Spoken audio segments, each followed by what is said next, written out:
Hi everybody, I'm Tommy Igo and welcome to the Groove Essentials DVD. For the next 2 hours, we're going to be taking a whirlwind trip around the globe, hitting many of the important grooves that make up today's most popular musical styles. In 2003, the Vic Firth Company and I released the Groove Essentials poster. More than 50,000 posters later, it has proven to be a huge success in the drum education industry as both a teaching tool for group lessons and for individual students. I'm sure everyone is anxious to jump in and start hitting these grooves right away, but let's just take a quick moment to talk about some crucially important points and get our philosophy straight for maximizing the potential of this DVD. The word groove gets tossed around like candy. Everything is groove this, groove that. There are even some bands with the word groove in their name. But what exactly is a groove in the first place, and why is it so important?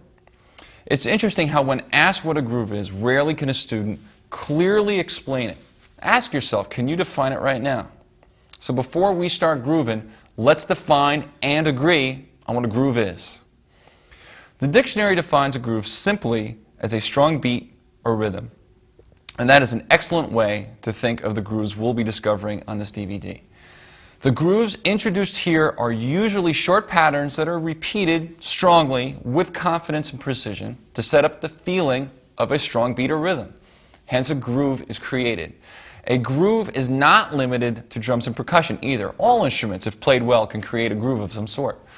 The word groove in professional circles can also mean how you play the pattern. So if you hear somebody say, Steve Gadd has got a great groove, that means it's the way he's playing the drums, not necessarily the pattern itself. Good grooves have a very strong effect on almost all human beings. Ever notice how when you hear a great groove you can't sit still or find yourself tapping your foot? That's the effect that a good groove has. Something as simple as an expertly played shaker can get people's undivided attention if it's played with a good groove. The amazing thing about groove is the individual human element we all put on what we play. If we paraded 100 drummers up here right now and had them play groove number 1 from the poster, we'd have 100 different sounding grooves, even though we're all playing the same notes. And that is the most important thing to remember. Now, and when you finish this DVD, it's how you play the grooves that's important. The sound quality, the balance between your limbs, the relationship between the instruments of your drum set and how they react to each other. Your time center. Are you in front or behind the beat? And are those deliberate characteristics that you want to offer? These are all things to consider when you are practicing alone before trying them out on other unsuspecting musicians. When you first start to tackle some of these grooves, especially the grooves in the world section of the poster, you are undoubtedly going to run into some challenges, coordination being the most serious one. You simply can't go and play number 41 from the poster if you don't have at least some basic coordination skills happening. You have to walk before you can run. So, if you are a new drummer, remember this: it isn't a race. You get 0 points for playing hard things badly. You get huge benefits and rewards playing easier grooves well and expanding your coordination abilities in a slow, methodical way. So remember, you've got to practice your basic drum set skills in addition to exploring these grooves. There's no free lunch. This rule doesn't only apply to beginners, by the way. Those considering themselves advanced would be well advised to do an honest assessment of your coordination skills before hacking away poorly at a sango or a mambo. Another thing I'd like you to remember is that there are many grooves on the musical landscape that didn't make it onto the poster. We had to make some hard decisions about which groove made the cut. My first draft of the poster had over 120 grooves, including 15 different shuffles and 54 different world grooves alone. It was a bit much for a poster, to say the least. Now, one last discussion before we move into the good stuff. How do you practice with this DVD? Just watching me do these grooves and then running down to your basement or practice room can work, but it's hardly the ideal way to get the most from this information. I'll tell you the best way to use this DVD, and if you can do it that way, great. If you can't do it exactly as I described, just set up your space as best you can, taking as many of the setup tips as possible. The first thing you are going to do is have your drums set up comfortably in your room. If you need help with setting up your drums for optimal playing, please check out my Getting Started on Drums DVD. It has many helpful hints to getting the most out of your drums, and believe me, poorly set up drums is the #1 problem for beginner players and one of the biggest reasons that new players quit after a few months. It makes me crazy. You have to be comfortable. So check out your setup. Your drums should be set up so that you can easily see your TV or your monitor if you're watching this on your computer without any obstructions, and be able to manipulate your DVD player. So have your DVD remote right by your drums, ready to grab. This is going to be your best friend for this DVD. You'll see. Ideally, if possible, you'll have your DVD sound going through an amplifier so you can use headphones. That way, when we play together, and we will play together, you can lock in easier with what I'm doing. If you don't have headphones, you can use your TV speaker, but just play very softly so you can hear. Or even better, you try using one of the Vic Firth routers. Actually, I have one right here, and I use these a lot. These are my favorite. They get softer sounds even when you hit harder. And of course, you'll want to have your Groove Essentials poster on a wall so that you can see it clearly. If you can't wall mount it, have it next to you on a music stand, folded so the grooves you are working on are visible. This DVD has been designed from the beginning to be practice-friendly. You'll find chapter markings at the beginning of each playing section, so you'll be able to just hit your chapter back button and easily repeat sections without hunting and losing your continuity. This is truly a valuable practice tool, so I recommend everyone take advantage. The structure of this disc and how we present the grooves will be the same for each and every groove. I'll show you the groove alone, with the parts explained and broken down. I will not be playing them too long, just long enough to get an idea of what is happening with each limb and how they fit together. It's up to you to repeat back, try it again and again until you feel comfortable. Play along. Don't be a passive observer. This is not baking.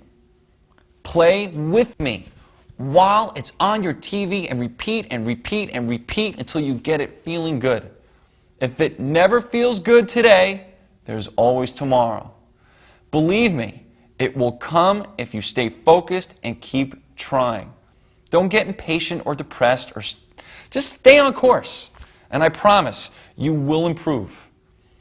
After the breakdown, I'll play the groove with music at 2 different tempos for the most part. Some of these grooves are only at 1 tempo because they live within a very narrow tempo range. Again, play along. Don't be afraid to hit that back button. Play it again and again and again and again and again. Another point to remember, this is not a movie.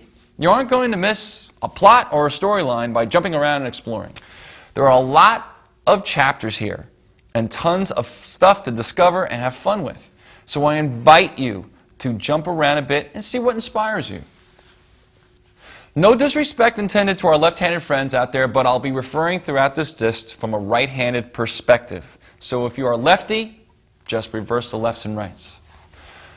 Now, what if you don't read music? You can still play along with me and associate the rhythms from the poster with what I show you. The rhythms we'll be exploring for the most part are simple, and we'll always count out loud so you can understand where the written notes line up with the beats. I do, of course, recommend that everybody learn to read music at least a little bit so all that wonderful information available to you in book form can be explored, and there is a lot. Lastly, I'm going to offer these grooves up to you in their basic form without too much extra baloney. There's not going to be any pyrotechnic fills, no drum hero stuff going on. The beauty of these grooves is that they stand on their own without the need for extra help. Keep in mind, I'm showing one interpretation. There are so many more.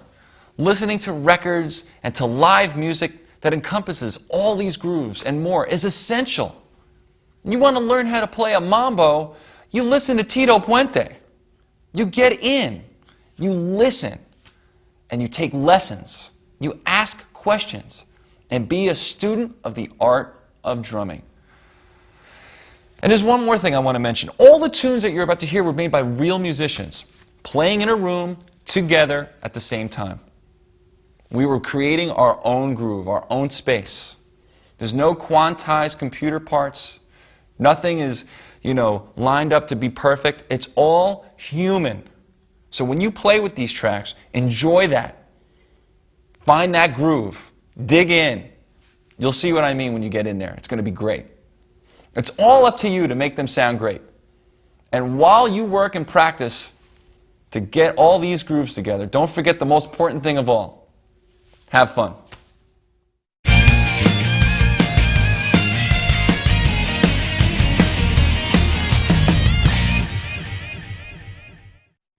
All right, it's time to dig in. Here we go. Groove number 1 for the poster.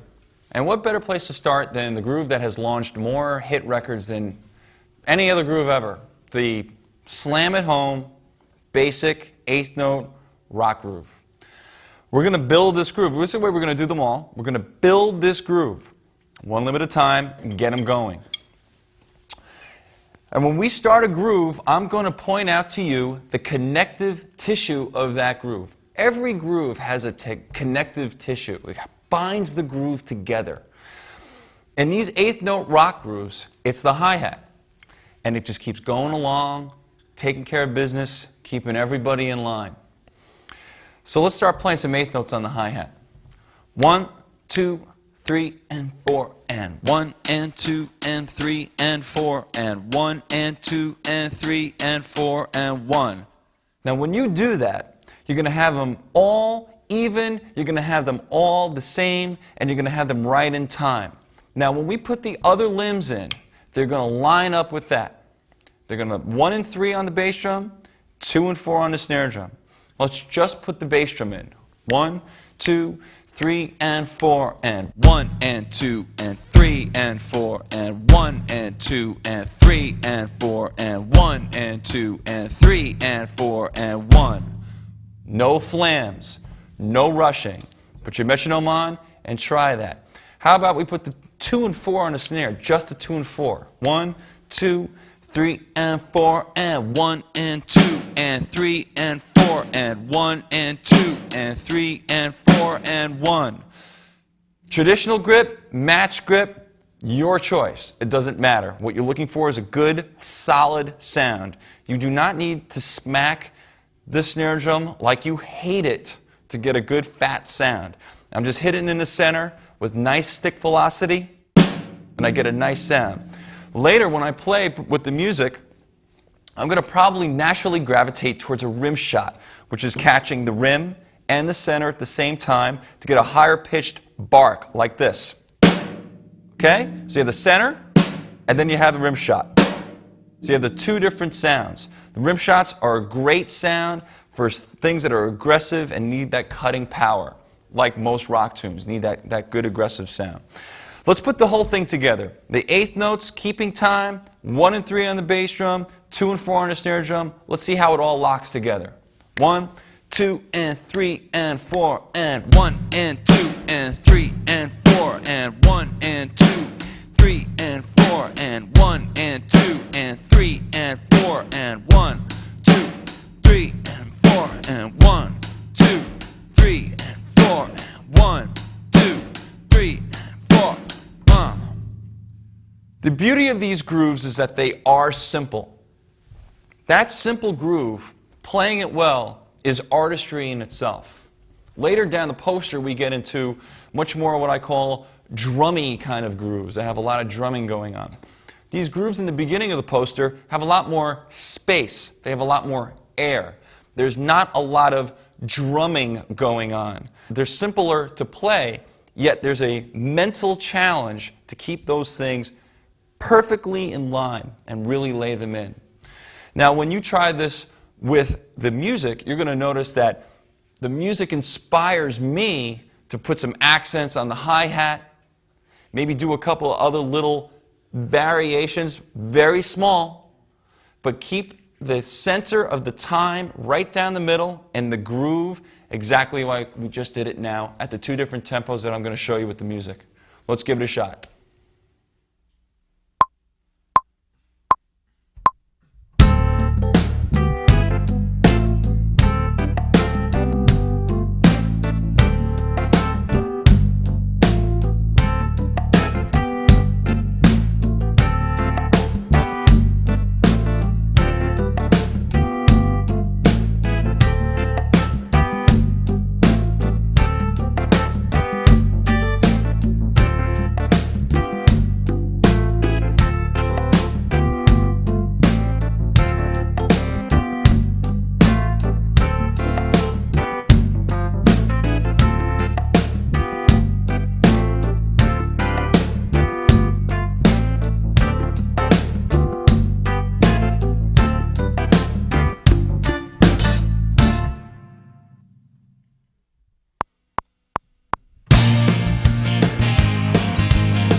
Groove number 2 on the poster has a name all its own. It's called 4 on the Floor because we're going to be playing all the quarter notes in the bass drum.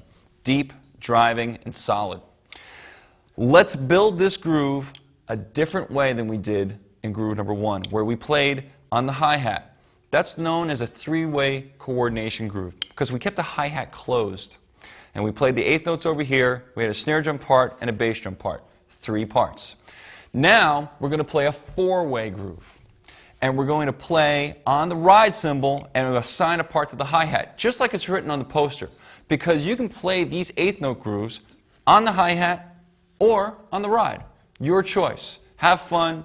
Just decide what you want to do. It's all good. And with the tracks, try them all. Try them all. Experiment. See what you like, what you don't like. It's fun. Eighth notes, the connective tissue, binding the groove together. We're going to start there on the ride cymbal. 1, 2, and 3, and 4, and 1, and 2, and 3, and 4, and 1, and 2. Now the bass drum, and 1, 2, 3, 4, 1, 2, 3, 4, 1. Don't kill your ride cymbal. You don't need to do that. Nice and easy. How about 2 and 4 on the snare? Ready? Go. 1, 2, 3, 4, 1, 2. No flams. Right together. 3, 4, 1. Now the hi-hat with the snare. And 1, 2, 3, 4. 1, 2, 3, 4. And 1, 2, 3, 4. 1, 2, 3, 4.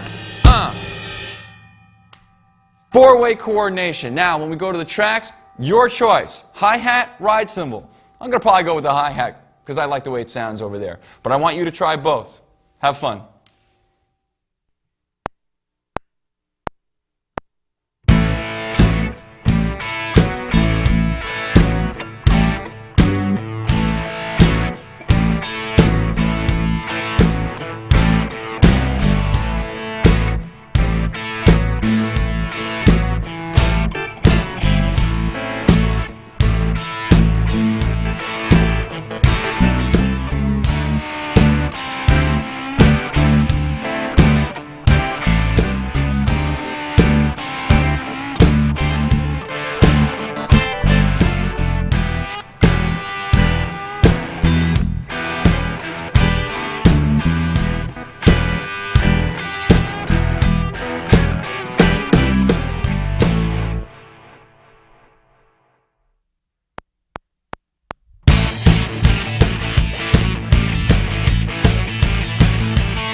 The next groove, groove number 3 on the poster, presents another bass drum variation. We're staying with 2 and 4 on these 8th-note rock grooves, keeping it nice and solid and simple. Now we have a new bass drum part.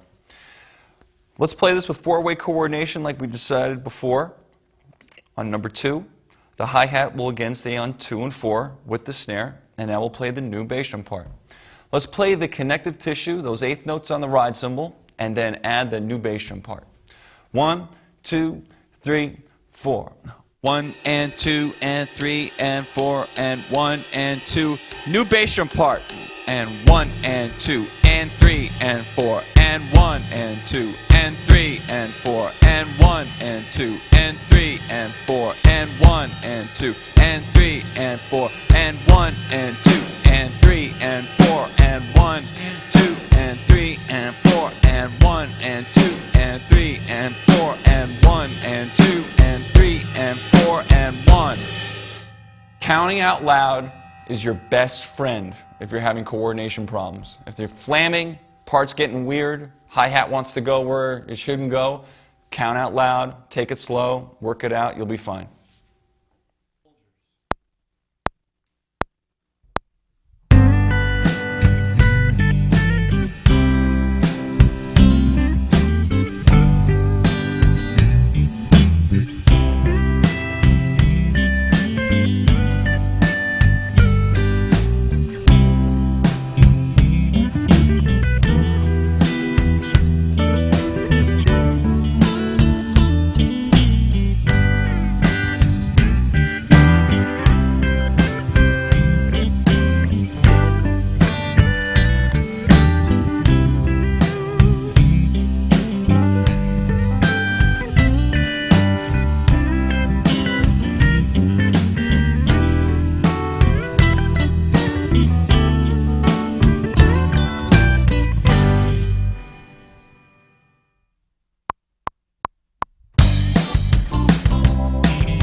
The fourth rock groove on our poster, number 4, is yet another bass drum part. Let's see what this one sounds like.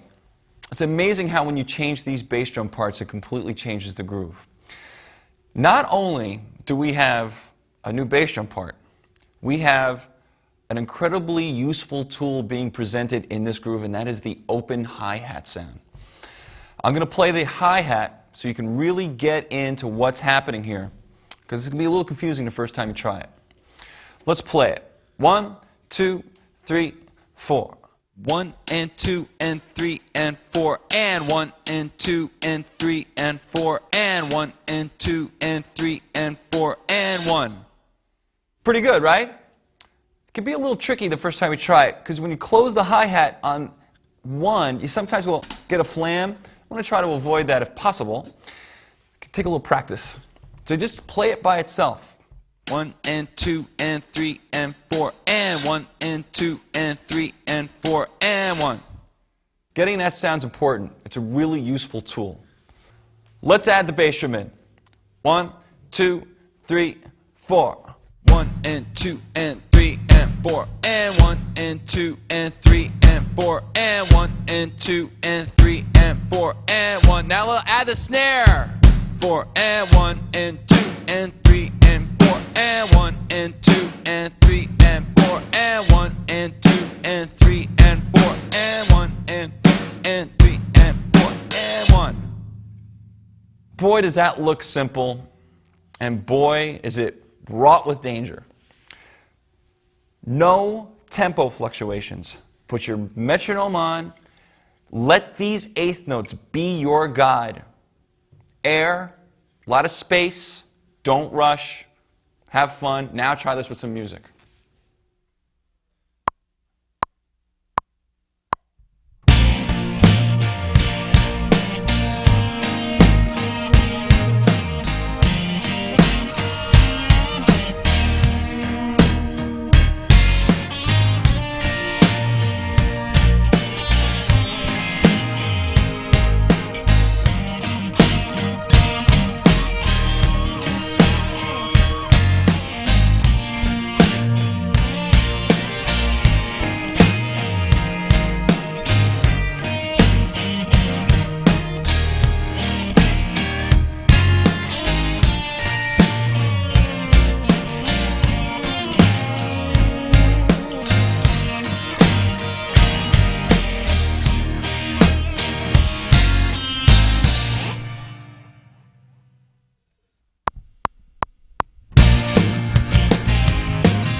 Number 5 on the poster, our 5th and last 8th note rock groove. Let me say right now, there are a whole lot more than 5. Once you get into this genre of music, and just about everybody is into it in one form or another, you'll discover that the combinations of different 8th note patterns are really, really endless. Textures, different sounds you can get. It's a really, really great thing. So don't stop with these 5. Keep the exploration going. It's really, really cool. Now let's play this one. Again, an open hi-hat sound. This time is on the and of 3. And if you look closely at the bass drum part, does it look familiar? Well, it should, because it's the bass drum part from groove number 2. So now you can take and kind of mix and match parts. You see where I'm going with this? You can interchange different grooves. When you hear something, you can take a part from one and a part from another and blend them together, and you have something brand new. Pretty cool. All right, let's try this baby. Starting with the hi-hat, of course, our connective tissue. 1, 2, and 3, and 4, and 1, and 2, and 3, and 4, and 1, and 2, and 3, and 4, and 1, and 2, and 3, and bass drum. 1, and 2, and 3, and 4, and 1, and 3, and 4, and 1, and 2, and 3, and 4, and snare, and 3, and 4, and 1, and 2, and 3, and 4, and 1, and 2, and 3, and 4, and 1, and 2, and 3, and 1, and 2, and 3, and 4, and 1, and 2, and 3, and 4, and 1. That's a lot of fun to play. Now, it's up to you to play it. The next 2 examples have some music, and you can see on the second example, just about throughout this whole DVD, when I go to the faster one, I use the groove I show you as a seed. That's the point I start from. And then from there, some variations, just like I want you to do. I mean, if you're going to just play that groove, you can hire a drum machine to do that. Let the music inspire you. It's going to inspire me. Let's see what it looks like.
Groove 6 introduces 16th note rock grooves based on 16th notes. We had 8th notes before. Now we're going to play 16ths. The 16ths will be, you guessed it, the connective tissue. It binds the groove together. Let's start out by playing even 16th notes on the hi-hat, because we're going to have 1 and 3 on the bass drum and 2 and 4 on the snare drum. Our hands are never going to stop. They're going to keep the flow going, and we're going to move the 2 and 4 to the snare drum. Let's just try the 16th notes. Let's see what it looks like. 1 E and a 2 E and a 3 E and a 4 E and a 1 E and a 2 E and a 3 E and a 4 E and a. Now I'm going to keep that going. 2 E and a 3 E and a 4 E and a 1. If you have trouble playing this, you're going to want to stop and just get this happening. Nice and easy, no effort. You don't want to look like this. Nice and relaxed. 3 and a 4 E and a 1 E and a 2 E and a 3 E and a 4 E and a. Now let's put the 1 and 3 on the bass drum. And 1, 2, 3, 4. 1, 2, 3, 4. 1, 2, 3, 4. 1, 2. Now 2 and 4 moves the snare. 1, 2, 3, 4. 1, 2, 3, 4. 1, 2, 3, 4. 1, 2, 3, 4. 1, 2, 3, 4. 1, 2, 3, 4. 1. Simple, yet important. Don't take it for granted.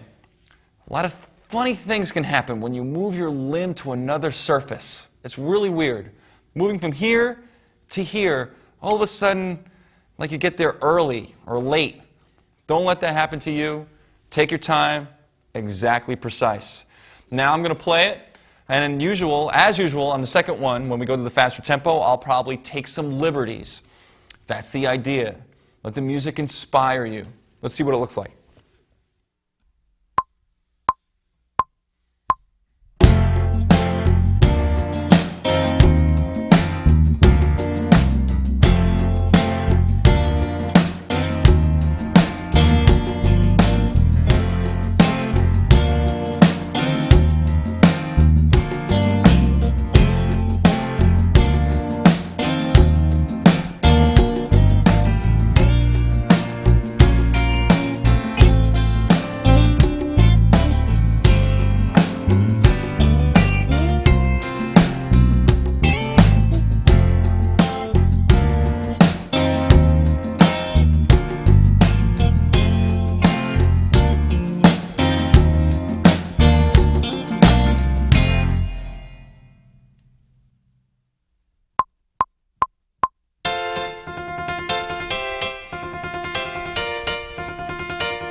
The next 16th note variation that we're going to talk about has a slightly more complex bass drum pattern.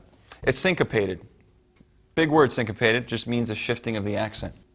It's very rhythmically interesting music, syncopated music. That's why drummers like it so much. So let's syncopate the bass drum a little bit and see what happens.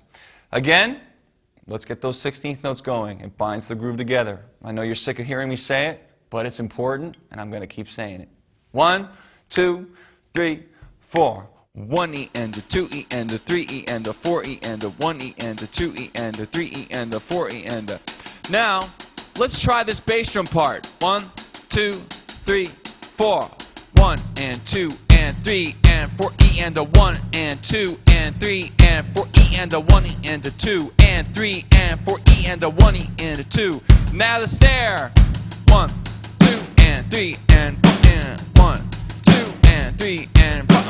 1 and 2 and 3 and 1 and 3 and 4. 1, 2 and 3 and 4 E and a 1 and 4 E and a 1 E and a 2 and 3 and 4 E 1, 2 and Solid. This one's a little bit more interesting because of the syncopations. If you're flamming or having a hard time, you can see how, the first three notes of the bass drum part line up with the right hands, and that 4E is on the left hand. So line that up and really get it, solid and right down the center, and you'll have a lot of fun with this groove. Let's play this with some music at two different tempos and see what you think.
Okay, so for groove number 8 on the poster, the last of the 16th note rock grooves, we have a few surprises for you.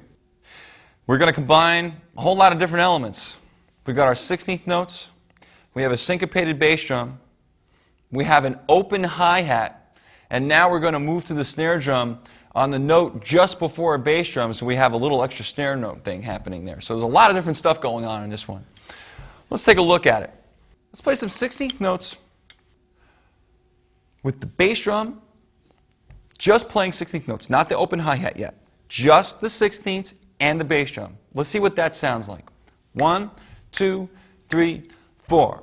4, 1. That my open hi-hat sound.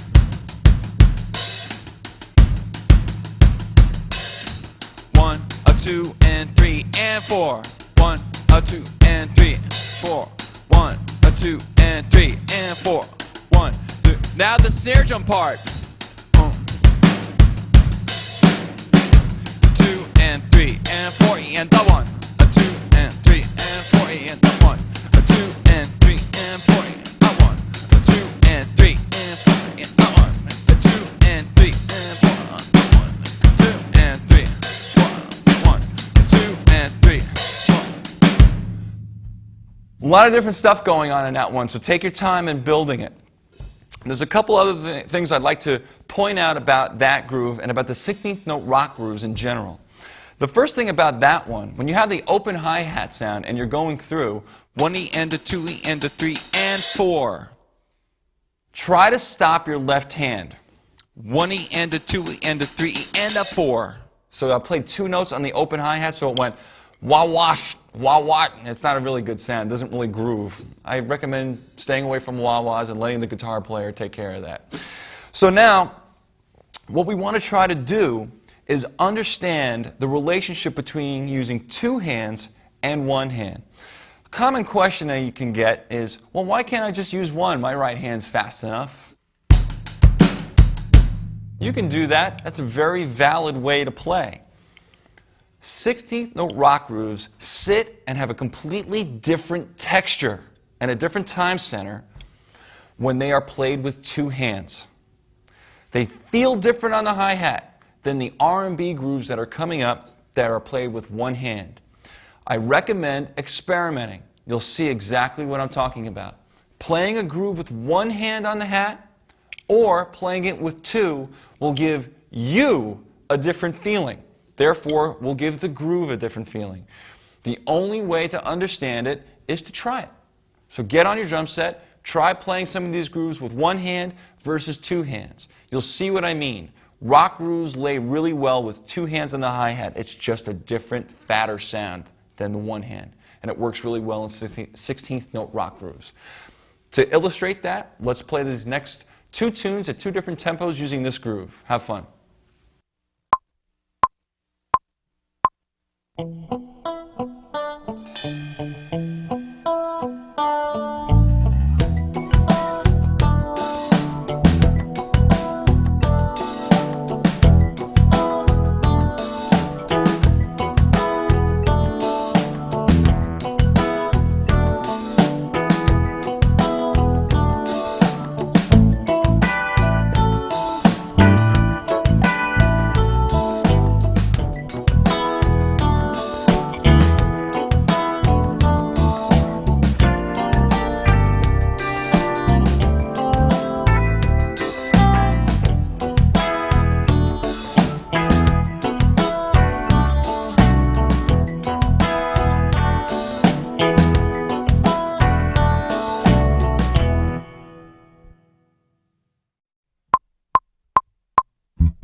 Let's talk about some halftime, a couple of halftime grooves. Halftime is when the drums get thrown into a groove that feels half as slow as what you were playing. So now, when you look at number 9 and you can compare it to numbers 1 through 5, you can see how the snare has shifted over to beat 3. That's going to just create this feeling of halfness. Everything is just going by twice as slow. It makes musicians do different things. Everybody puts more air into their playing. It's a very dramatic effect to use on the drum set. Let's see what one sounds like. Eighth notes are connective tissue. Gotta have that connective tissue. Here it is. 1, 2, and 3, and 4, and 1, and 2, and 3, and 4, and 1, and 2, 3, and 4. 1, and 2, and 3, and 4, and 1, and 2, and 3, and 4. 1, and 2, and 3, and 4, and 1, and 2, and 3, and 4. 1, and 2, and 3, and 4, and 1, 2, 3, and 4. 1, and 2, and 3, and 4, and 1, and 2, and 3, and 4. 1, and 2, and 3, and 4, and 1, and 2, and 3, and 4. 1, and 3, and 4, and 1, and 2, and 1, and 2, and 3, and 4, and 1, 2, and 3, and 4, 1. No muss, no fuss. Now, if you want to make a little drill for yourself, you can actually do 8 bars of playing numbers 1 through 5, and then do 8 bars of playing number 9. And you go back and forth, and then you can hear the difference of playing in a regular rock time and then keeping those same 8th notes going, because that's the binds it all together. It's the connective tissue. That will show you how to go into halftime by playing it against number 1 and then going to number 9. You make a little drill for yourself. Let's see what number 9 sounds like with some music. Here's 2 examples to get you going.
Groove 10, the second of our halftime grooves.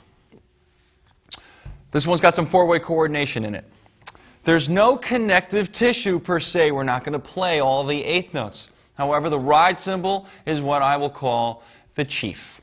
He will be in charge of keeping all the other little Indians in line. So let's make sure that he is clear. We're going to use the bell sound on this. It's going to sound like this. 1, 2, 3, and 4, and 1, and 2, and 3, and 4, and 1, and 2, and 3, and 4, and 1. You can just see how I'm making a very small motion. Going into the bell, about halfway with the shank, and then going back to the center of the cymbal. Not going like, nuts or anything like that. You got to be smart when you're playing. No excess movement. Nothing really, more than you need. 1, and 2, and 3, and 4, and 1. Nice little sound on 1. Now we put 2 and 4 on the hi-hat. Our friend, 2 and 4 on the hi-hat. He's been there a lot, and he's going to stay there on this one too. It seems to work very well. So let's see what those two limbs sound like together. 1, and 2, and 3, and 4, and 1, and 2, and 3, and 4, and 1, and 2, and 3, and 4, and 1, and 2, and 3, and 4, and 2. Now the bass drum.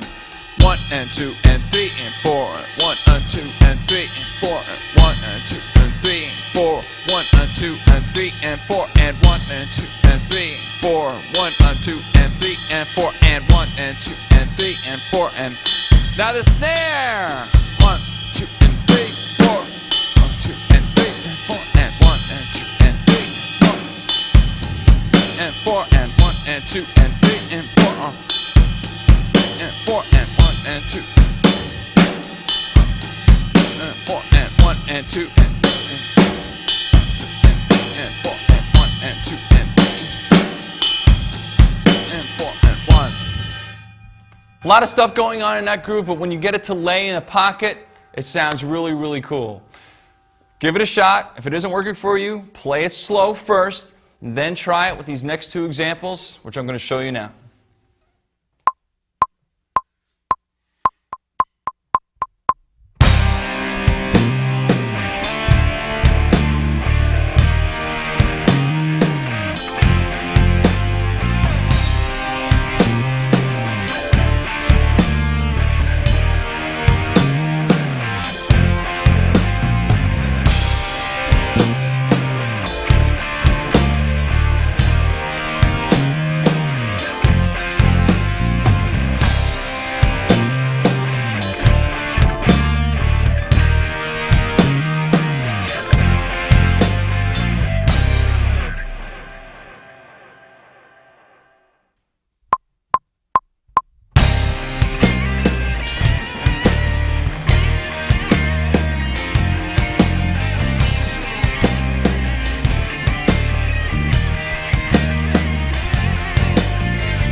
Okay, let's take a look at some funk grooves. The first one on our poster is number 11. It's got a lot of stuff going on that we haven't really played yet. Some heavily syncopated things. This is really, really, really cool, and it can also be really, really, really frustrating if you don't have some independence happening. So slow it down and work it out if it's not happening for you. Now, you can see that there's some X's on the poster. Those are rim shots. I like to use those, and also sometimes I lay off on them too to add some different colors. So I'm going to play this for you a couple of different ways, and you can see exactly what I'm talking about. When you practice this, I want you to experiment with different shadings yourself. Rim shots, different sounds out of the snare drum. Listen to some classic James Brown recordings. Man, you're going to just hear some of the funkiest drumming you ever heard in your life. Let's play this thing and see what it sounds like. Let's start with our hi-hat, which really is going to help bind this baby together, and I mean it. Here we go. 1 and 2 and 3 and 4 and 1 and 2 and 3 and 4 and 1 and 2 and 3 and 4 and 1 and 2 and 3 and 4. 1, 2, 3, 4 and 1.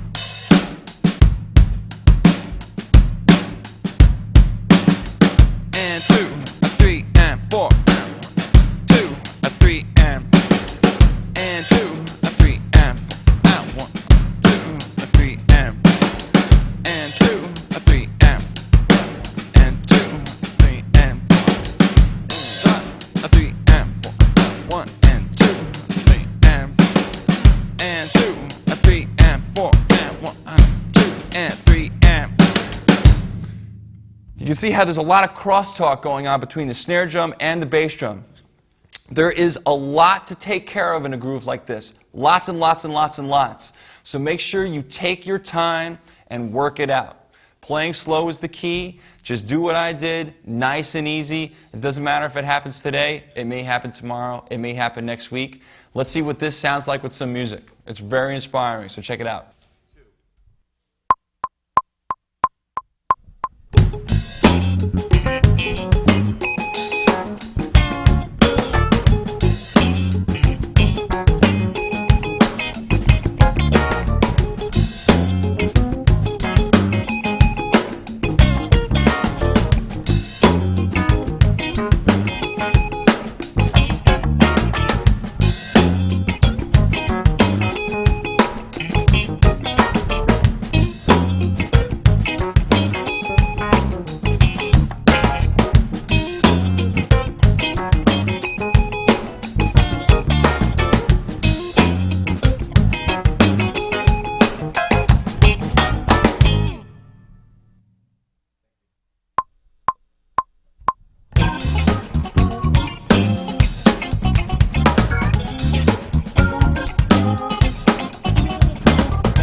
Our next funk groove, groove number 12 from the poster, you'll notice that these snare drums are moving to very different places than they were in the eighth note rock section, aren't they? They're moving to ands and e's and uhs.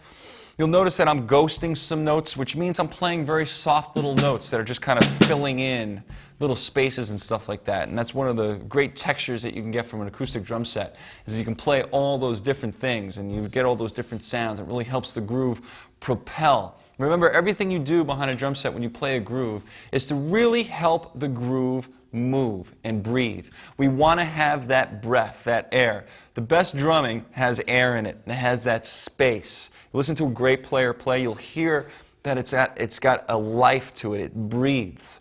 Let's see if we can get some breath in this one. Now, this one has an accented hi-hat part. And I like this one because the hi-hat is going to really take care of it. The hi-hat has been our connective tissue for so much of the time up until now.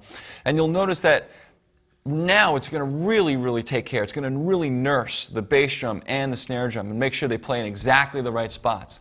Let's get the eighth note going with those nice pumping accents. 1, 2, 3, 4. 1 and 2 and 3 and 4 and 1 and 2 and a groove. And 1 and 2, 4, 1 and 2,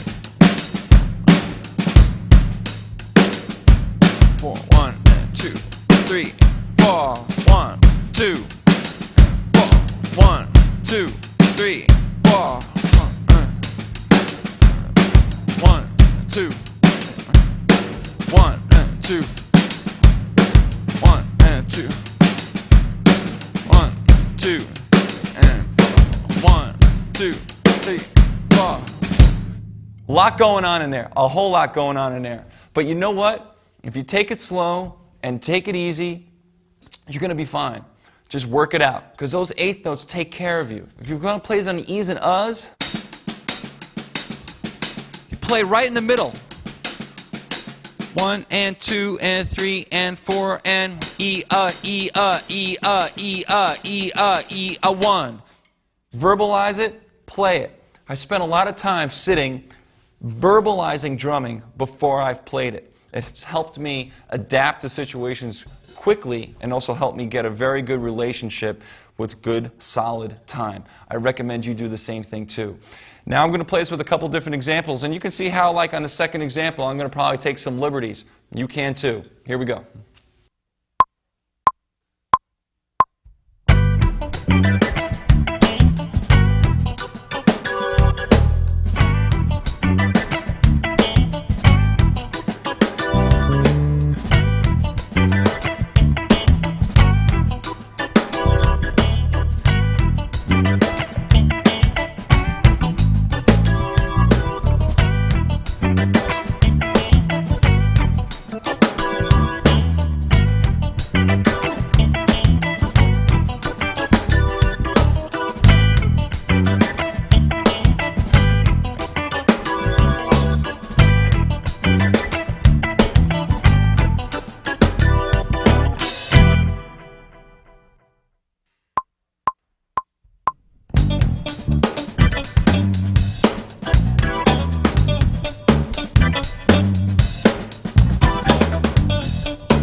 Sadly, we're at the end of our funk section already. Just 3 little grooves. And I don't need to tell you this, but I'm going to say it anyway. The world of funk drumming is a lot more vast than these 3 grooves. If this inspires you and you get into it, go see some funk drummers. Go listen to some funk records and start to get into the drumming. It's an amazing thing. It's so much fun to play. You can see why drummers love to play funk beats. Here's the last one. Record producers call this the stutter, because the snare drum that is usually on 2 on rock things is now going to be moved to the 16th note before 2. So it sounds like it's a little bit of a hiccup. Kind of cool. Let's see what it sounds like. 1, 2, 3, 4.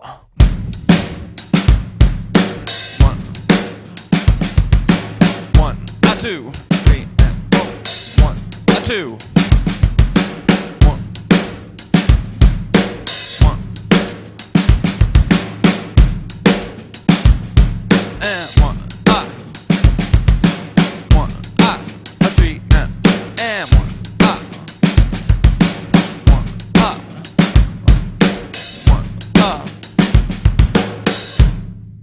'Now when I'm playing that, you can see my left hand sometimes kind of just drops down and plays some more ghost notes, those ghosts that we talked about before. And there's a technique that I used on this one, and I actually used it on the last one too. If you look at this last 16th note of groove number 12, you can see there's a little line written through the 16th note, and that's it means you buzz it. A little bit of a draggy buzz thing. Put those in sometimes randomly during grooves. 1, 2, 3, and Like a 3 and. It's a very funky sound. I'm sure I'll probably be using it coming up when I play these next 2 grooves. Let's see what they sound like. And don't forget, the second one, I'm going to probably take some liberties, but this is the seed that has been planted for the groove. Then you make your own variations and have some fun. Here we go.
The R&B section of the groove poster. This is number 14, and it kicks us off into the rhythm and blues, or R&B. It's also definitely related to the hip-hop world. A lot of these R&B grooves have been borrowed and used in the hip-hop world. A lot of them are used on machines, but don't let that bother you, because you'll find that all artists really do love the sound of a drummer playing grooves, especially live. There's nothing like the soul of a musician. It's actually kind of fun to take some of those machine grooves, dissect them, put them on a drum set, and see what you can kind of come up with. It's very, very interesting. So we're going to look at this first groove. Now remember, when we talked about the 16th note sections, the 16th note rock grooves, we were playing two hands. We are now going to play one. That R&B texture really comes from a single stick on the hi-hat. You'll see what I mean. It has a completely different texture. Let's play this groove.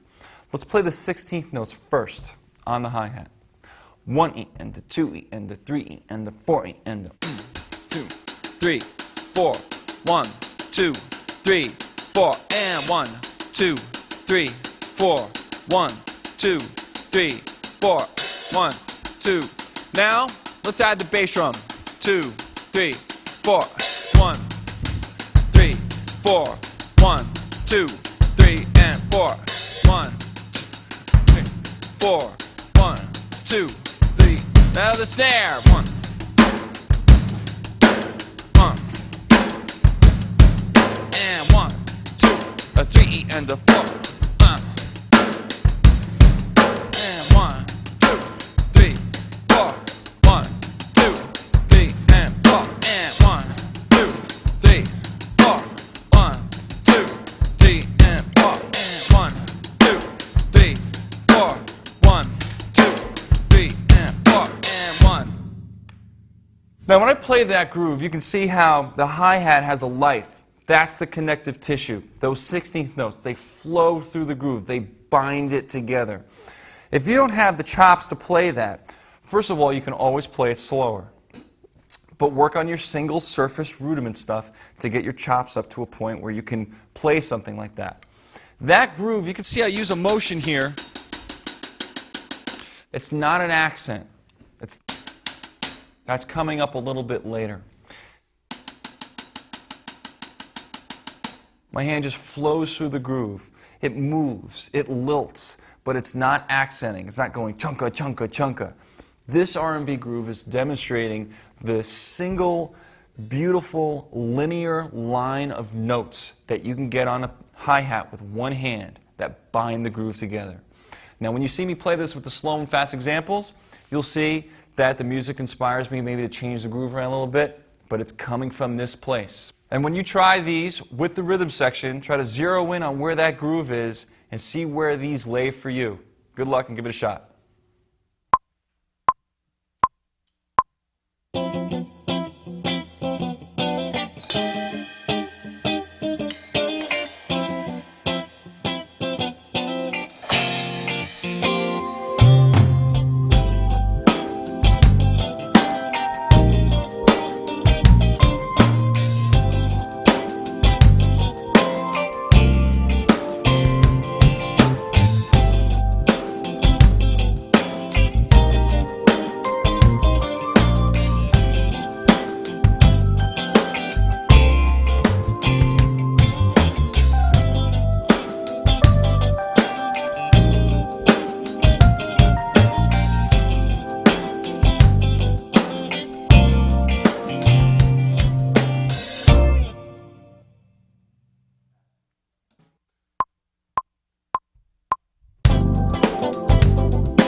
Let's take a look at groove 15, the second of our R&B grooves. This is a very interesting groove. It's got a lot of coordination stuff going on, so take it easy out there if it's throwing you a little curveball. Remember the connective tissue we were talking about, the eighth notes, and then we were talking about 16th note connective tissue? Well, we're going to use eighth note connective tissue again on these, but we're going to split it up between two limbs. We're going to play quarter notes here, upbeat eighth notes here. So when you put the two together, it's going to sound 1 and 2 and 3 and 4 and that's going to be what binds this groove together. Let's see what it sounds like. 1 and 2 and 3 and 4 and 1 and 2 and 3 and 4 and 1 and 2 and 3 and 4 and 1 and 2 and 3 and 4 and 1. Nice and steady. That alone can be an issue, making that even. Try doing that a couple times first. Now, let's put the whole groove in. And we're going to do something with this groove too. We're going to introduce a slight swing feel, which is all the rage in the hip-hop world. They love putting a slight swing, sometimes pretty pronounced, but most of the time pretty slight on these grooves. So they get a little bit of a bounce happening. It's really, really cool. It fattens the pocket and it definitely gives it a different flavor. Let's see what happens when we try to play this thing with that little bit of a swing feel. Here we go. 1 and 2 and 3 and 4 and 1 and 2.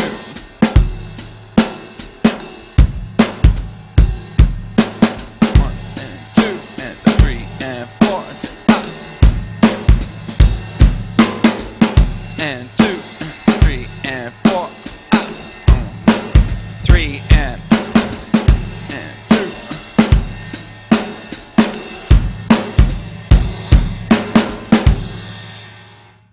A lot of stuff going on in there. Take it easy, work it out. Break down any limb combinations you want to. You might just want to play this with the ride cymbal and take the hi-hat out, or maybe just try the bass drum, ride cymbal, hi-hat. Any combination to figure out where any little things might be going on. Now these next two musical examples are wildly different. They're really cool. The second one is really burning, and I know I'm going to take some liberties here. So enjoy it, have some fun, and you take some liberties too, and just dive in and have a good time. Here we go.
Groove 16 is really cool. It's going to have an accented hi-hat part. It has a push. As a matter of fact, they call this the push. It has an eighth note accent with the 16th notes in between them softer. Let's play that hi-hat part, and it's with one hand. 1, 2, 1 and 1 and a 2 and a 3 and a 4 and a 1 and a 2 and a 3 and a 4 and a 1. You can see the difference right away. You can see how, like that other one I was playing, number 14, it had 16th notes. They were much smoother. Now I'm going to really accent those eighth notes. 3 and 4 and 1 and 2 and 3 and 4 and 1 and 2. Let's try the whole groove. And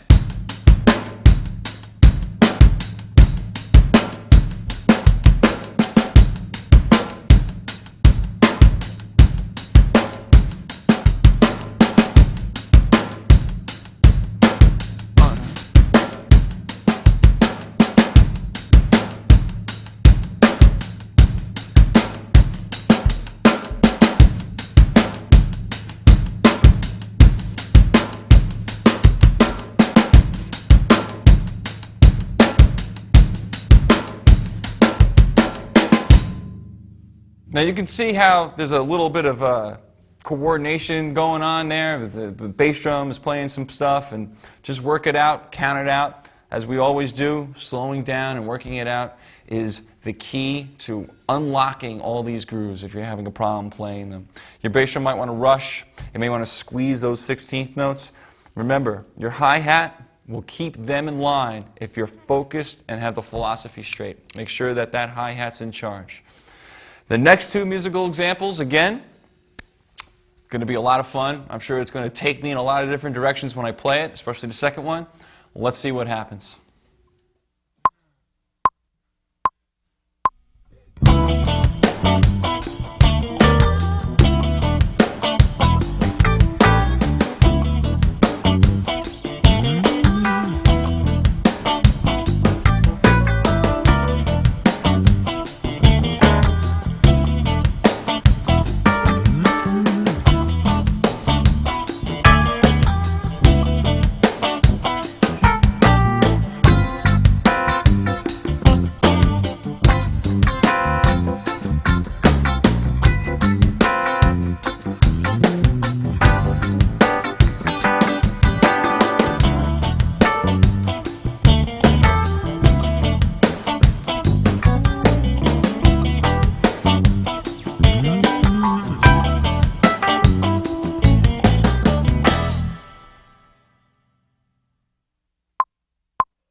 The last of the R&B grooves. This is 17 off the poster, and this is going to introduce a term called a halftime shuffle.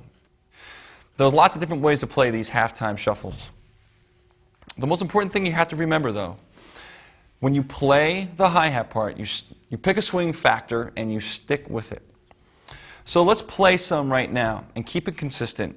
Try it with me, and let's see if we can really zone in on getting a swing thing together and keeping it exactly the same. Now you'll notice that the poster, the hi-hat part, is written with dotted 16ths and 30 seconds.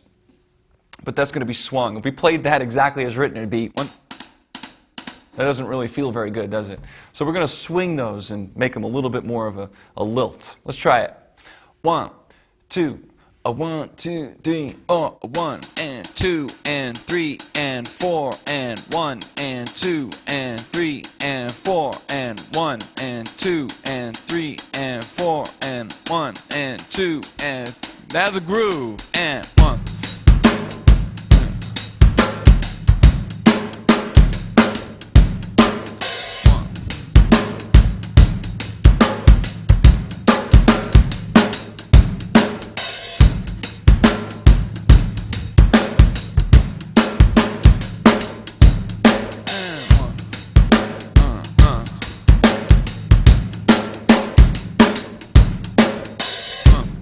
When I play that groove, I always have a tendency to put a little extra bass drum note between the end of 1 and 2 on that groove, just because it feels good. You might find little places where you want to put a little extra bass drum note, and feel free to take this groove and adapt it.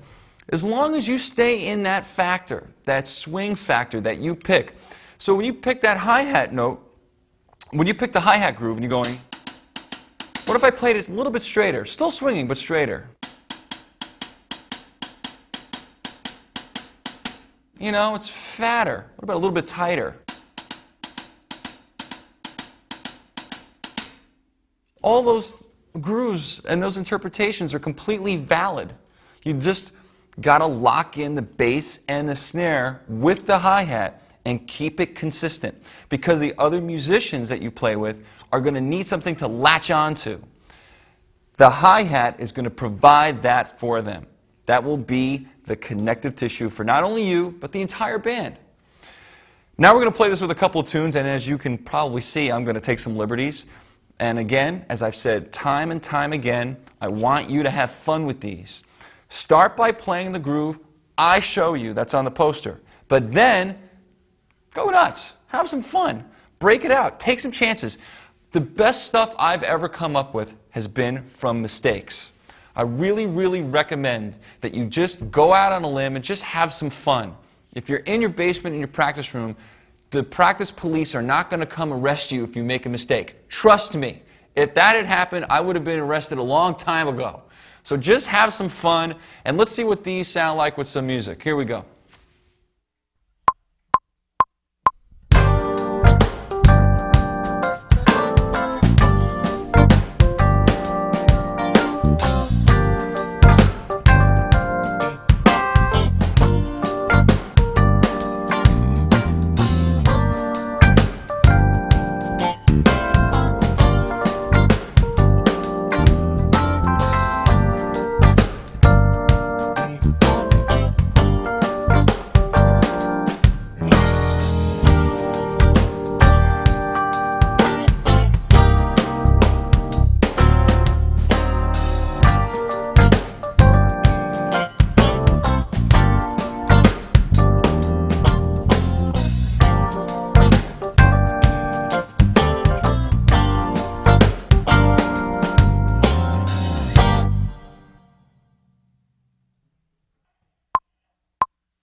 Now for something completely different. We're going to shift gears and move on to the jazz section of the groove poster. We're going to play a lot differently than we've been playing up until now. And we've also changed our drum set. We've gone down to a 4-piece, changed our cymbals. These are better for jazz. And the one thing I did not change, though you would if you could, is use a smaller bass drum. And when you listen to jazz records, which is very, very important, you're going to hear probably a very open sound, a smaller sound than what we have. I didn't change it because most people who are watching this probably don't have multiple size bass drums. The most important thing that you have to know is how to play it. That will make it sound good no matter what size you play it on. So don't let the size of your bass drum bother you. You can still make great swing and jazz on a 22. And that's what I have right here. It's probably what you have too. Now, we've been playing straight eighth note music up until now. We're going to be playing triplet based music right now on the jazz section. This is going to be based on triplets, and that's important because you have to get that in your core philosophy. Let's build our jazz ride. It's built on quarter notes. Let's play just quarter notes. 1, 2, 3, 4. 1, 2, 3, 4. 1, 2, 3, 4, 1. Each one exactly the same and moving forward. You can see how they all connect. They have forward motion. It's so important that they have that forward motion. All good music has forward motion, just like we talked about in the rock section. This has it even more if possible. Connecting, like a train going down the tracks. It just feels good to play, all equal. Now let's put that signature in, the and of 2 and the and of 4, which is a good way to count it is like this. D, D, do D, D, do D, where the D's are the quarter notes. D, D, do D, D, do D. And I'm thinking triplets. 1 triplet, 2 triplet, 3 triplet, 4 triplet. 1 to 2 and to 3 and to 4 and to 1 and to 2 and to 3 and to 4 and to 1 and to 2 and to 3 and to 4 and to 1. Right down the center of a triplet. Can't go wrong. It's really nice. Okay, now let's put our other limbs in. We're going to be doing the bass drum on quarter notes. And we're going to be using a technique called feathering, where we're just going to touch the head, just going to kiss it. 1, 2, 3, 4. 1, 2, 3, 4. It is not heard, it is felt. It's this rounding out the bottom. You don't want to slam it in, because you're going to sound like a marching band, and you do not want that. Okay, so feathering the bass drum on the quarter note. Nice and easy. All right. Nice. Heel down, not heel up, heel down, and nice and off the head. Beautiful. Now, over to the hi-hat. Snappy, happy, 2 and 4. 1, 2, 3, 4. 1, 2, 3, 4. 1, 2, 3, 4. Now that's me playing with my heel up. Let's see what it looks like when I use a rocking motion, which is also great to use in jazz. It's going to be heel toe. 1, 2, 3, 4. 1, 2, 3, 4. 1, 2, 3, 4. 1, 2, 3, 4. Both work great. Your choice. Now let's put the whole thing together. These 3 limbs are going to form the jazz ostinato. And that is the basis of what we're going to play for our 5 upcoming grooves on the poster. Let's put it all together and see what it sounds like. 1, 2, 3, 4. 1, 2, 3, 4. 1, 2, 3, 4. 1, 2, 3, 4. 1, 2, 3, 4. 1. Volume independence. Not just playing independence, volume independence. Ride is loudest, bass drum is softest. Hi-hat is nice and snappy, supporting that ride cymbal. But this is the key. And your signature on that and of 2 and and of 4, keep that on the triplet, and all 4 quarter notes moving forward. Let's see what it sounds like one more time. 2, 3, 4. 1, 2, 3, 4. 1, 2, 3, 4. 1, 2, 3, 4. 1, 2. When you get this happening, it's going to feel so good. Like a walk in the park. Effortless. 4, 1, 2, 3, 4. That's the basis of the next 5 grooves, so get it first, and then we'll move on. Okay, let's look at the first of our left-hand comping rhythms. Comping comes from the word complementary, which is what we're going to do with our ostinato that we have happening right now. We're going to be comping with our left hand, playing these rhythms. Now, just as a note, the 5 ones I'm going to show you, which are 18 through 22, are going to be played in the snare drum for our purposes. They can also be played in the bass drum. The world of independent jazz drumming, when you start talking about independence, cross-talking between bass drum and snare drum, it's a whole world within itself that really deserves its own study. So this is just to open the door and get us going. These are just good comping rhythms that really, really work. And it's just to get us a taste of what's happening up ahead. Now, let's dive right in and get this going. We're always going to start with our ostinato first. We're always going to get that happening. The forward motion, nice and solid, and feeling really good about expressing that triplety feeling. Okay? Now, oh, by the way, this ride cymbal is a K-Custom Special Dry Light ride, and it's the one I personally like for jazz. It just has a great washy sound, but it still has definition. This is just my baby right here. You're looking at my baby. I love this one. All right, let's get that ostinato happening, just like we had it before. 1, 2, 3, 4.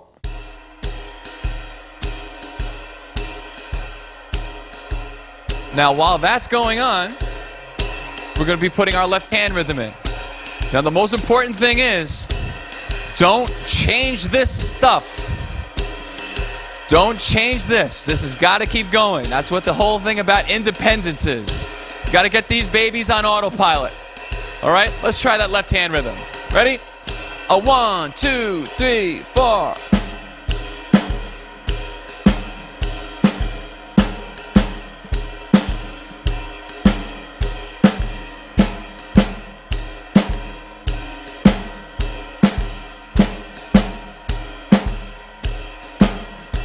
Now, this is the rhythm with just the feet playing and not ride.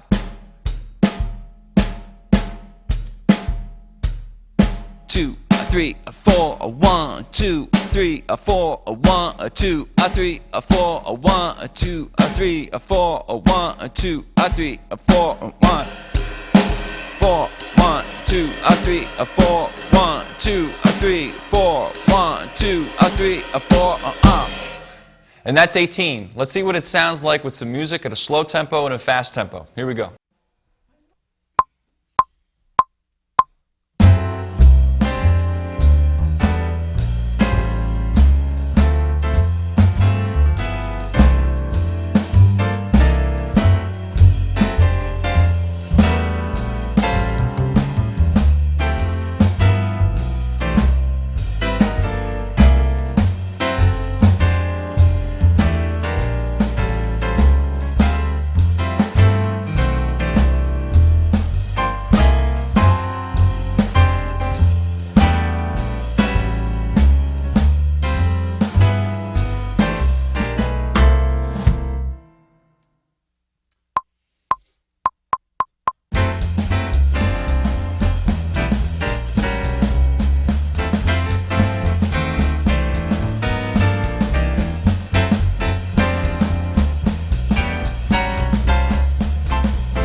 All right, Groove 19 on the poster is the second of our jazz comping rhythms. Let's take a look at it. We'll play it all together, see what it sounds like. Remember those core philosophies, quarter notes, all equal, moving forward. All right, let's see what it looks like. 1, 2, 3, 4.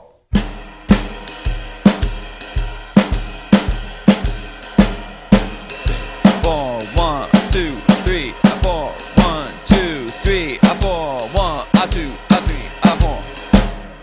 3, 4, 1, 2, 3, 4. 1, 2, 3, 4. 1, 2, 3.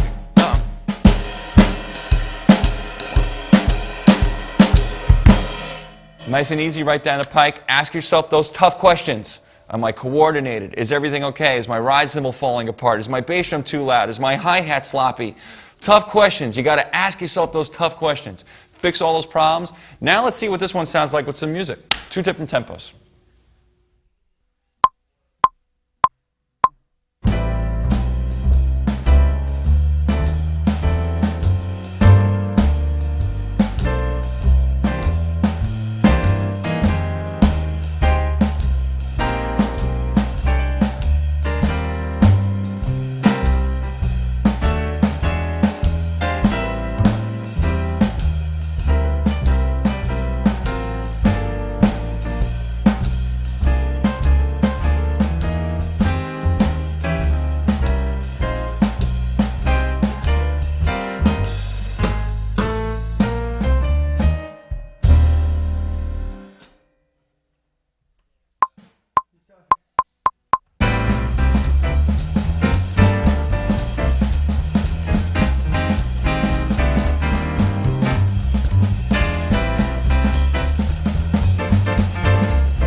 Groove 20. Time is flying by. We're on the third example of jazz comping rhythms. Let's see what this one sounds like. We'll just get it all up and running. 1, 2, 3, 4. 3, 4, 2, 3, 4. 1, 2, 3, 4. 1, 2, 3, 4. 1, 2, 3, 4. 1, 2, 3, 2, 3, 4. 1, 2, and 3, 4. 1, 2, 3, 4. 3, 3, 4. 2. How does it sound? Are you playing with me? I hope so. You should be doing this right with me. 2, 3, 4. 1, 2, 3, 4. 2, 3,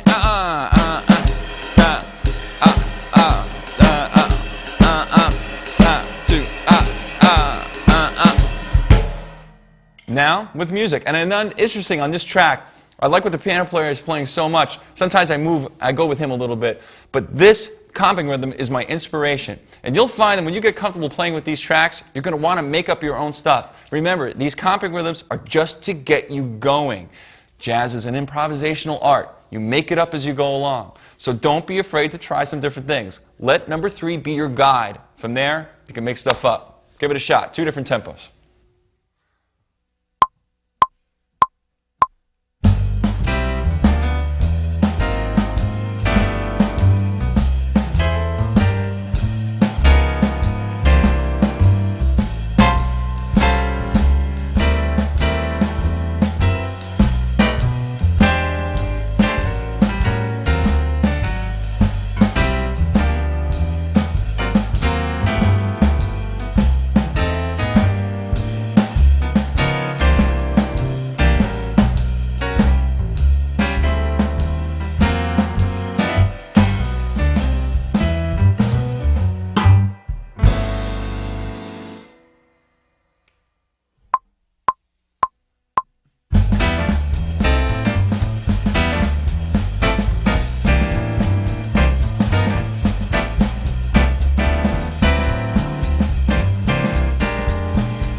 Groove 21, the 4th example of our jazz comping rhythms. Let's see what this one sounds like. 1, 2, 3, 4.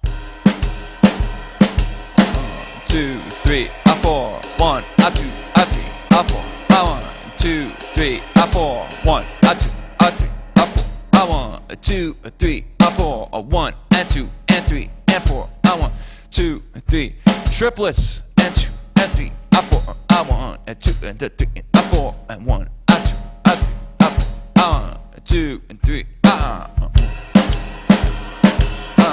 2, 3, 4. 1 and 2 and 3 and 4. 1, 2, 3 and 4. Now, I'm playing these kind of at a medium slowish tempo. That's just one tempo. When you have your metronome, I want you going like this. I want you trying all those numbers. I want to see those numbers. You get in those numbers. I want to see how this lays at all these different tempos. You get in there and you see how jazz really feels differently when you really move it around the metronome markings. You'll have a really good time with that. Don't forget to try that after you try these next 2 tunes at these 2 tempos.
Groove 22, we've already arrived at the last of our jazz comping rhythms.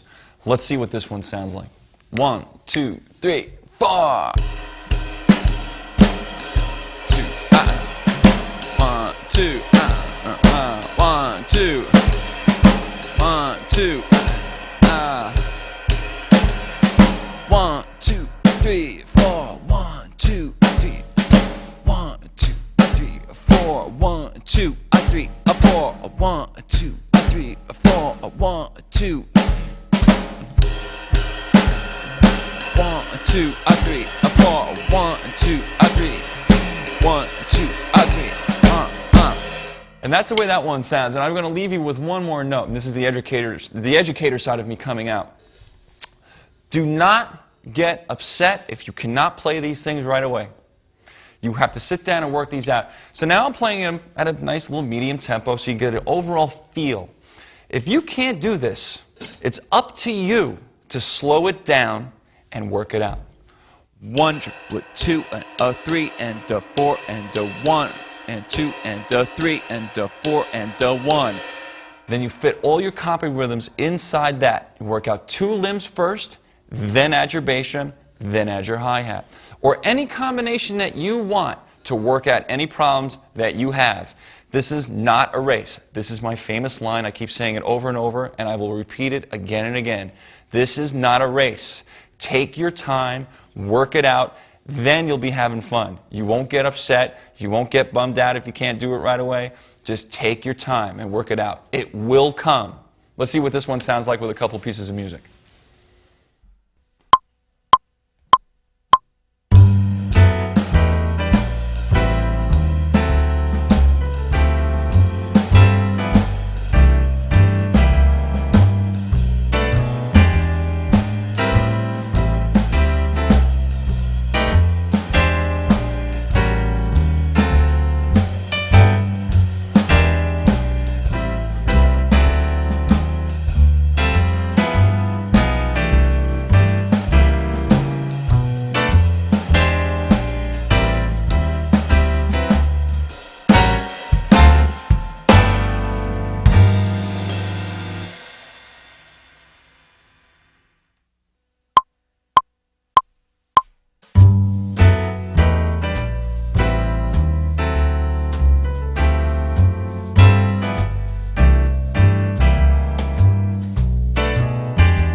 Now this is a groove that is very near and dear to my heart. I love shuffles.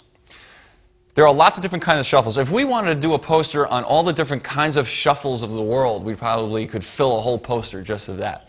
This is the classic jazz shuffle and really has that you know, that train going down the tracks thing, you know, that we talked about. It's just going down the tracks. It's undeniable. It has a motion to it that is signature and all its own. There's a few different ways to play shuffles. To be sure, there are quite a few. I'm going to show you the classic jazz shuffle. And it's going to look like this. We're going to keep our ostinato the same, the three limbs, the ride cymbal, the bass drum, and the hi-hat. They keep doing their same thing. But now we have the left hand playing the classic shuffle rhythm, which goes like this. Why don't you sing with me? 3, 4. Da, do, da, do, dee, a, 4, a, da, do, da, do, da, do, da, a 1, a 2, a 3, a 4, a 1, a 2, a 3, a 4, a 1. And then we accent 2 and 4, so it would sound like this. 1, a 2, a 3, a 4, a 1, a 2, a 3, a 4, a 1. Here's the left hand by itself. A 1, a 2, a 3, a 4.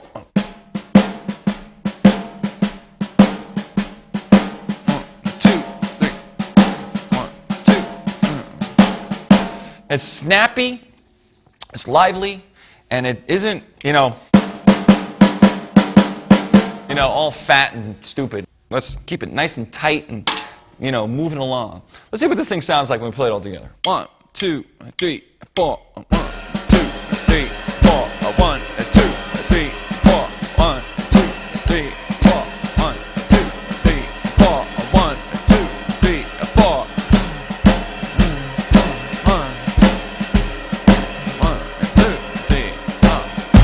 Okay, there's a lot of opportunities to flam in there, you know. You know, you can get all sorts of flams happening and stuff. Try to avoid that. If you want to play a flam and you mean it, that's cool. But if it's flamming because you can't get your hi-hat snare together, that's a groove killer. You want to try to avoid that if possible. Now, another way to play this, which is kind of fun, I just want to show you real quick, is both hands doing exactly the same thing. So let's see what that looks like. 2, 3, 4. 1, 2, 3, 4. 1, 2, 3, 4. 1, 2, 3, 4. That's kind of fun to play at a little bit of slower tempos. It helps actually drive the groove even further along down those tracks that we were talking about before. Let's see what the jazz shuffle sound like with a couple pieces of music. Have fun, because I know I will.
Let's talk about a two-feel.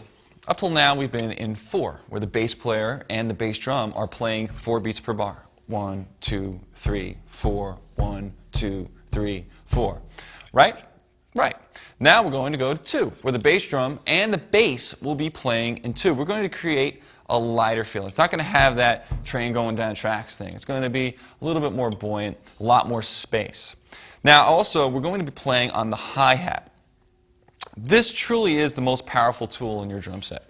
It has so many different colors that we can get. And playing on the hi-hat, along with playing brushes, is sort of a lost art. We're going to talk about that now. Get a good sound happening from this hi-hat and playing in 2. I'm going to really manipulate this hi-hat with my hand. So you can see the way I'm holding this here. You can see I have my thumb on top, I have my stick underneath, and I kind of just holding it, and I'm not using my foot per se. I'm just going to leave the cymbals nice and sizzly, so they sound like this. That sizzle is very important because that's your length. That's the length. The little O's over the 1s and 3s. Those are going to speak and go all the way to the 2s and 4s. Those legato or long notes are essential to creating a 2-feel that doesn't sound stiff and hokey. Let's see what this sounds like when we just play it by ourselves. A 1, 2, 3, 4.